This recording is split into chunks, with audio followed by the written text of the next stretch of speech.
Or Kiera. Yes, hi. Kiera, where are you from originally? Where'd you grow up? I grew up in Northwest Indiana, a very small town called Griffith, 2 miles by 2 miles. So, a little town. Tell me about your childhood growing up. I had both parents in the home. It was a fairly okay childhood. I had my dad in the home, but my theory is he stopped paying attention to me when I got a mind of my own. So him and I haven't been close my whole life. We are now. But my mom is my rock, my absolute best friend and soulmate. You're close to your mom. Oh, yeah, most definitely. What my best friend. What would you say is the roughest part of your childhood? The roughest part of my childhood was probably watching my parents get into some legal trouble when I was very young. I didn't even find out what they did until I was 15 or 16, but the house got raided and I watched my parents get taken away. So what were they doing? They were drug dealers. So, but everybody's clean and sober now and doing really well. Good. How far did you go in school? Oh, I graduated. I graduated from my local high school in Griffith. But what kind of kid were you in high school? I was a good kid until I turned 16. And then I started smoking weed, skipping school, doing drugs, drinking. I actually got expelled December of my senior year for having Xanax on me.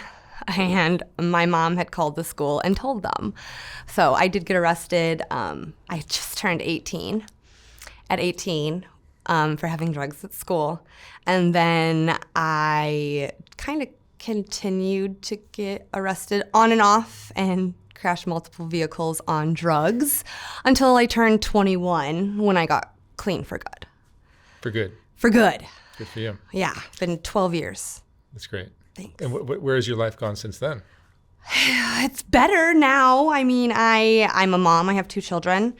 I'm a provisional community association manager for HOAs. I live in Reno. I just have the best boyfriend I could ever ask for. So it's been different, but where I'm at right now is good.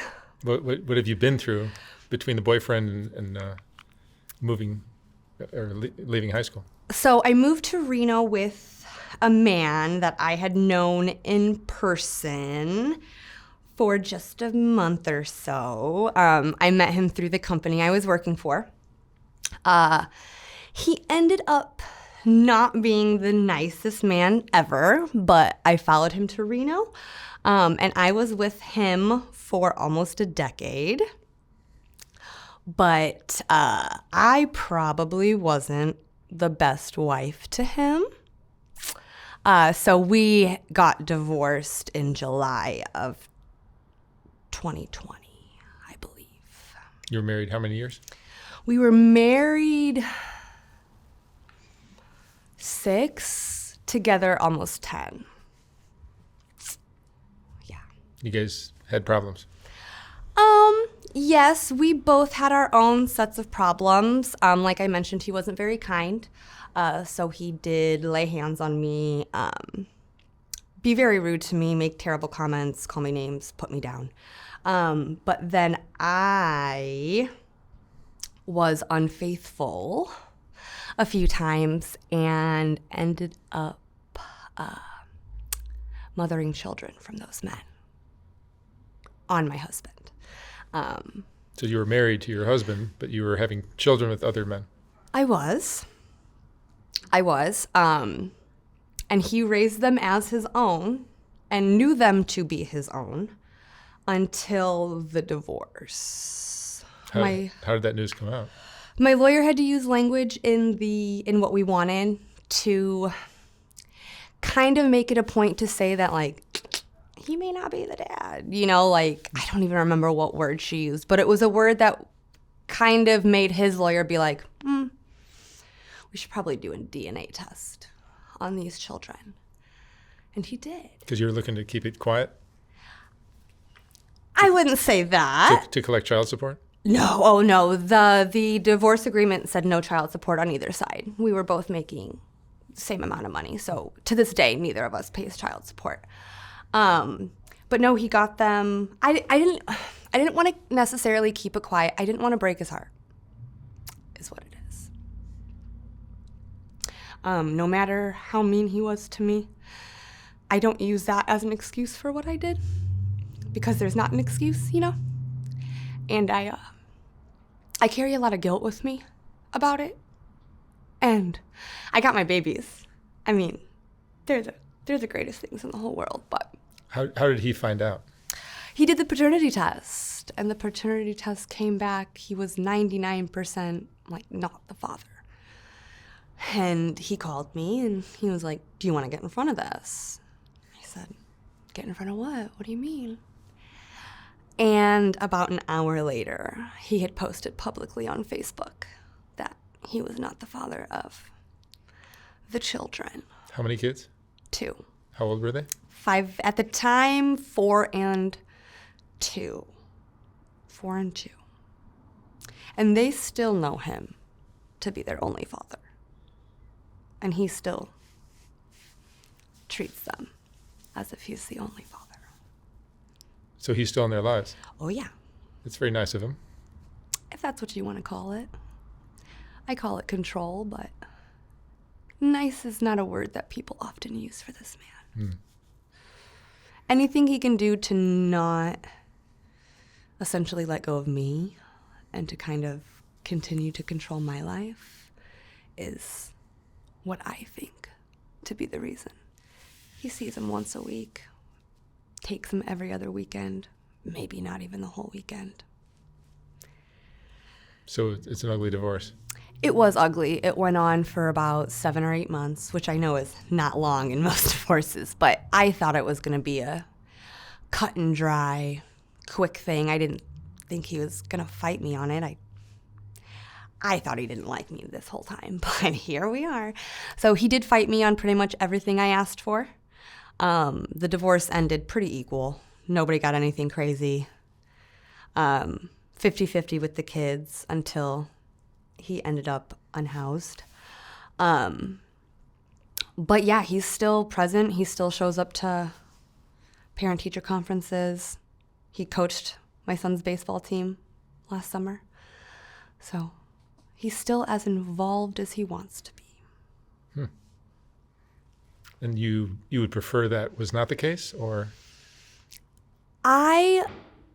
Unfortunately, he doesn't like to pick, this is going to sound bad about me, but he doesn't like to pick the best women. And I do feel that one day there will come a woman who doesn't necessarily want him to raise children who aren't his. I hope that doesn't happen. But if that does happen, I will have wished he had made the move sooner. Did you premeditate this, or just all of a sudden you found out you were pregnant by somebody you were cheating with? Oh, no, it was definitely not premeditated, but we weren't using protection. So it was premeditated. I didn't say, like, I'm going to have sex with this man to have a baby, you know? But, I mean, I guess there was nothing done to prevent it. And the first man that I had the affair with is now my boyfriend, the father of my first child, my son. And he was my husband's assistant manager at the time. This gets messy.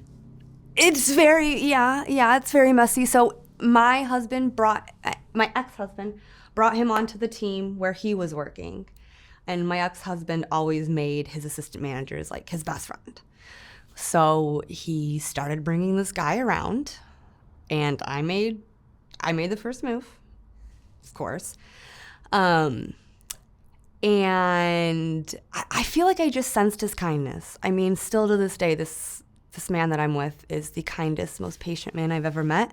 So I think I felt that kindness from him, which I wasn't getting from my husband at the time. So I don't even know how it started beyond me just touching his hand when we were smoking joints.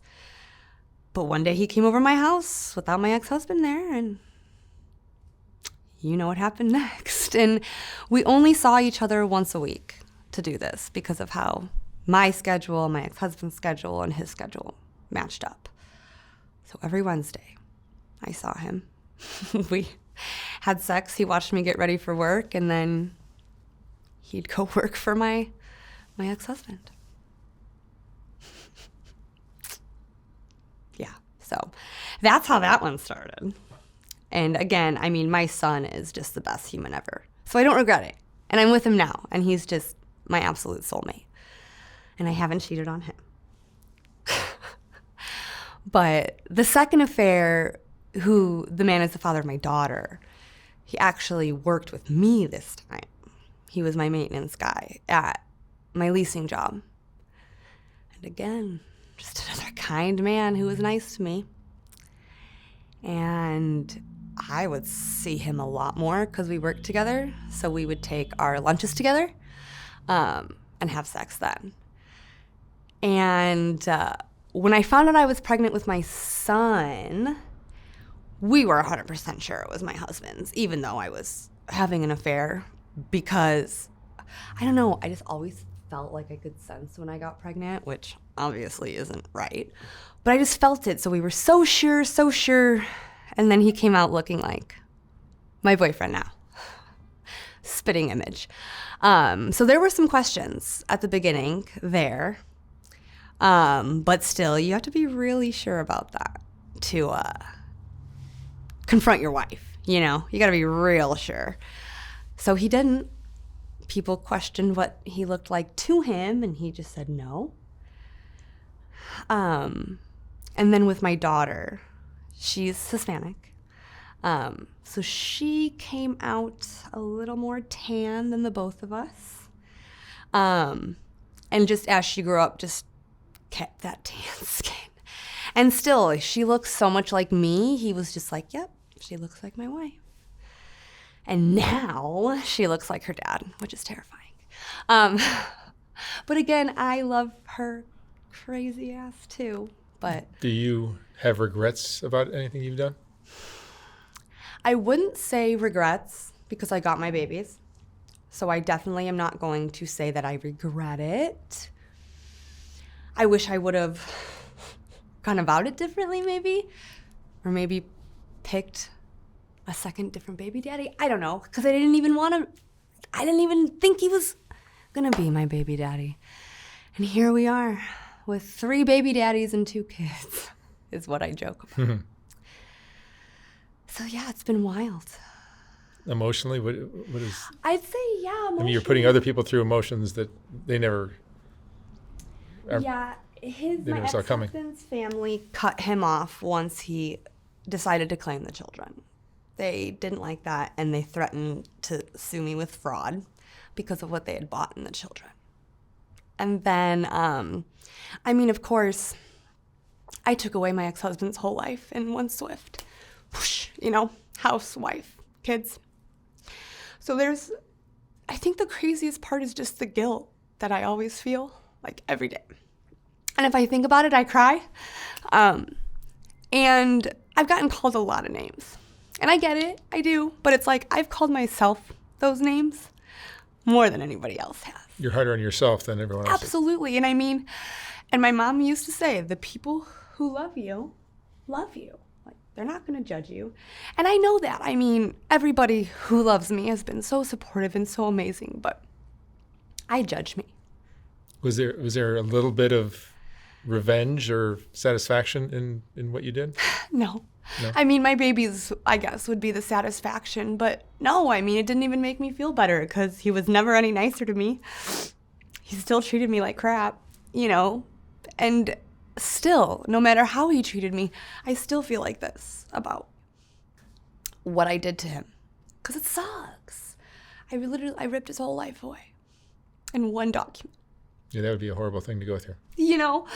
And it's like, I didn't come out unscathed. I mean, he was mean the whole process, but my life wasn't ruined. My whole life wasn't taken away from me. So, I always feel worse about what I did to him than anything. That's what gets me every day.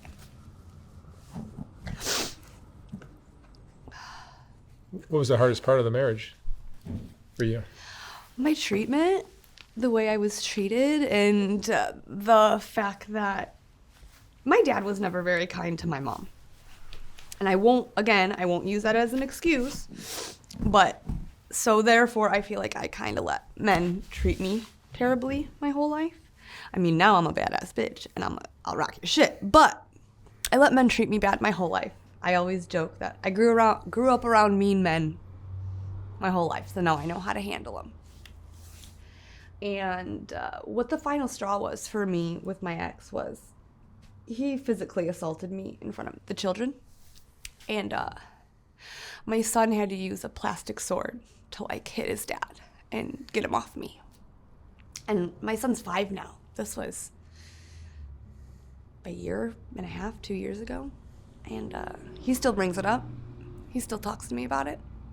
So I think the hardest part was the treatment and allowing my children to see the way I was treated. Because they hadn't watched me get good love the first 4 or 5 years of their life.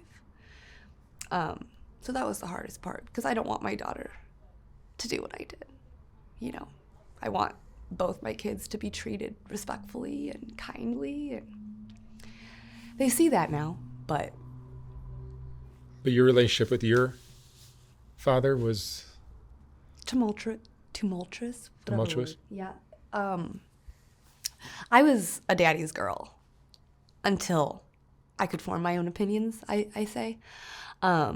Once everything daddy said wasn't right and wasn't true, that's kind of when I don't want to say didn't care. He just stopped being so present in my life. And he would make comments about my weight, and I got an eating he wasn't a nice man. And I know that's where I get wanting kindness so bad. He was never a nice man. But now he's older, and I gave him the boy he always wanted, so he's kinder. But I still can't cry in front of him. Tears are a big trigger for him. And now tears are a trigger for me when my kids cry, even though I cry every day. When my kids cry, I lose it. I just can't handle listening to someone cry. Even myself. But like I said, now we're good. I see him 3-4 times a year. He loves my kids to death. And my stepmom's great. I didn't like her my whole life, but now that I'm older, I can see that she was just doing what was best for everyone involved. My dad, mainly. He's a better person because of her, for sure. What are you proudest of in your life? Surviving. Just being able to wake up this morning and come here, I had a couple suicide attempts, just because life is wild. And when you're a drug addict, sometimes that's all you can see as an escape. But I survived it, so obviously I'm supposed to be here or whatever. And now I know it's because I was put on this earth to be a mom to my children. But you never know what your purpose is until you get there, and then you're still unsure, So I say I'm alive for my kids, because they're the best people I've ever met. Are the children confused about who their fathers are? No, because they've only known him. They've only known my ex as their father. No, but the son who is actually your boyfriend is the actual father, but your ex-husband is his original father. Yes. That's confusing for him, right? I feel like children are smarter than we think they are. So I believe that my son can just almost feel it. They look identical. They're twins, body build, face, hair, everything. Just the same person in different bodies. And I know he's going to start asking questions probably here soon, because he knows they look alike. And, Austin's so amazing to him and just so kind and patient even with my crazy daughter. So I feel like he feels something. You know, he knows what good love looks like, and I do believe he'll start asking questions. And a part of me thinks he'll be relieved to find out, but no child will even find out until my ex and I both decide that it's time. So your son is older than your daughter? He is. He's 5. So you had the relationship with your boyfriend, and then you Yeah. had another relationship. I did. So I had a relationship with my boyfriend about 6 years ago. And then once I got pregnant, we actually kind of stopped communicating. He moved away. And then I had the baby. And he brought his girlfriend to my house to meet, unknowingly, our child, me and my ex-husband. And I wasn't super kind to her because I think maybe I knew. And I didn't like the guy that I had loved at one point bringing another woman in my house, even though I was living with another man. So he did meet Coda right when he was born. And then he kind of disappeared again when he was still living out of town. And he was still following me on social medias, which I didn't know. And my ex was like, he's still looking at my stories. And I'm like, if he's looking at your stories, he's looking at my stories. And so that's how I reconnected with him once the divorce happened, was I just reached out to him on social media. You're trouble. I'm not anymore. I used to be. What's changed? I'm madly in love with him. And he's kind and patient and everything I could have ever imagined the father of my children to be. And he's one of those guys that when you get him, you can't let him go. Because someone else will get him, and then you're going to be mad. He's just the greatest human. Just amazing. So, I mean, I kind of knew up until him and I got back together that he was always my soulmate. And he is. I do believe that to this day. And here he is, just in my life again. So I'm happy, and I'm not trouble anymore. I'm good to him for the most part. You sure? Yes, I'm positive. I do. I can't mess this one up. My ex-husband sucked, but this one's a good one. So I won't mess this one up. After going through all of this, what would you say is the most important lesson you've learned in all of this? To find the right one for you. If you stay 10 years in a marriage that isn't the right one, then you're just going to live miserably your whole life or end up doing what I did. And I feel like if you're truly happy and if they treat you how you deserve to be treated and, you treat them the same, I feel like that's the biggest thing, is just finding the right one. And I was very young and newly clean when I had met my ex-husband, so I was in a very vulnerable state. And so now being clean, I was clean 5 months when I met him. Now being clean 12 years and building up my backbone again and becoming the person I was always supposed to be, really opened up the doors for me to finally be able to be in a healthy relationship. And this is the healthiest one I've ever been in. It's weird. It feels funny, but we're doing it. I hope it lasts. I do too. For the kids' sake. I do too. All right. Kira, thank you so much for sharing your story. Mark, thanks for having me. I wish you guys lots of luck. Thank you. Thank you. Thank you.